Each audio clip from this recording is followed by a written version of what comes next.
L'auteur de Mushoku Tensei est un P-World. Voilà comment dire avoir lu l'œuvre sans l'avoir vraiment lu. J'adore comment les haineux comme toi se justifient. Désolé, mais tu viens de montrer de A à Z que tu as lu soit avec tes pieds, soit tu n'as pas lu et que tu es là à essayer de rendre légitime tes dits foireux. Au bout d'un moment, il faut assumer. Si t'es juste là à créer une polémique autour de Mushoku Tensei car tu cherches le buzz, donc il faut arrêter de se justifier bêtement en plus de sortir des arguments ridicules. L'auteur de Mushoku Tensei est certes un pervers, ça c'est factuel, mais il n'écrit pas de manière illogique comme beaucoup le pensent. L'accuser de Pedro parce qu'il a des personnages chelous, c'est le plus grand des raccourcis. Allez écouter ses interviews avant de l'ouvrir. Il est nettement plus humain que des rageux comme toi qui cassent du sucre sur son dos sans le connaître. On ne connaît pas un auteur à travers sa fiction, on connaît un auteur à travers ses dits. D'ailleurs, Rifujin parle de la morale tout au long de son écriture, et il n'est clairement pas le genre à l'expliquer de manière explicite dans son œuvre. Il veut faire comprendre des choses aux gens par la réflexion. Si vous en êtes incapable, c'est vous le problème. Vous êtes limité par ce qui est négatif dans l'œuvre, et Rifujin le mentionne bien, les gens restent fixés sur ce qui les déplaise, et il dévoile ainsi la nature humaine, qui est bien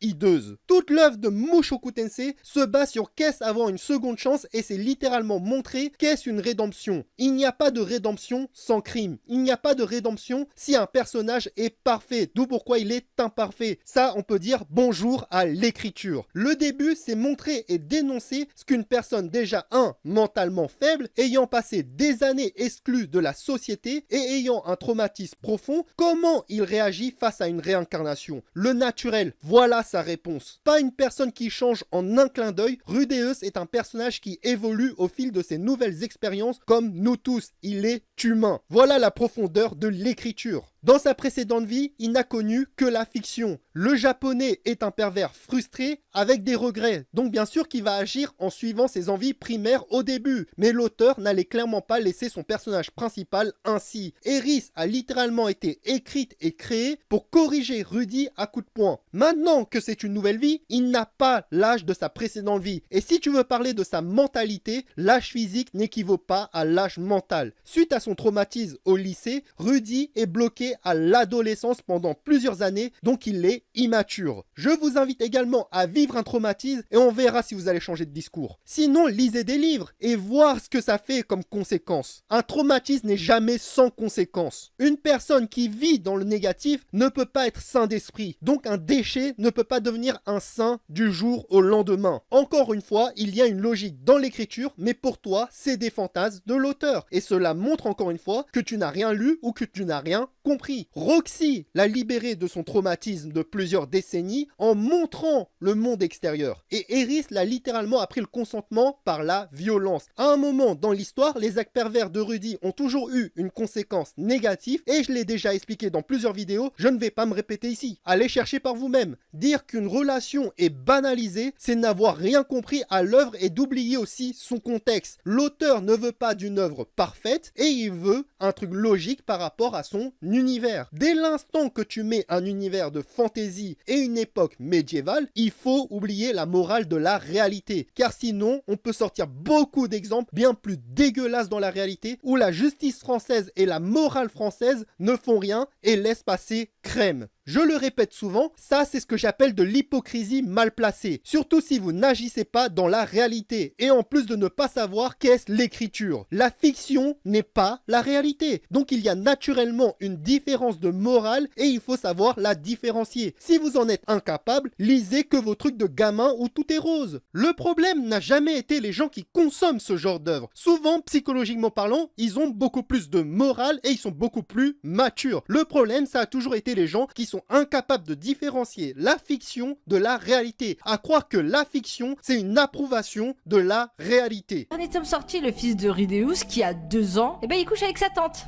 qui a 30 ans. Et la mère, bah zéro réaction. Ah bah tranquille hein, famille moderne j'imagine. Dernier point, Eris n'a jamais banalisé la relation d'Ars et Aisha. Elle est même celle qui l'a mise à rude épreuve et comme Ars a échoué dans le web novel, elle a tabassé son fils et refusé cette relation. Elle a accepté que quand Ars a prouvé sa valeur. Donc merci d'arrêter de répéter des conneries et si tu as vraiment soi-disant lu, bah je t'invite à tout relire car tu as clairement lu avec des crottes dans les yeux. Moi je vais te dire mon point de vue c'est quoi. Tout ce que tu as dit dans ta vidéo, c'est qu'un haineux classique sort en ayant seulement vu vu l'animé ou seulement des extraits de l'animé, puis qui a pioché des informations dérangeantes à droite et à gauche sans comprendre l'œuvre. Voilà ce qu'une personne ayant lu Mushoku Tensei comprend en écoutant ta vidéo. On peut ne pas aimer Mushoku Tensei, et nous les fans, on le conçoit très bien, mais l'ensemble de tes dits montre juste l'exposition de ta haine et de ton envie de critiquer l'œuvre juste pour critiquer en t'attaquant en plus à l'auteur alors que tu ne le connais même pas.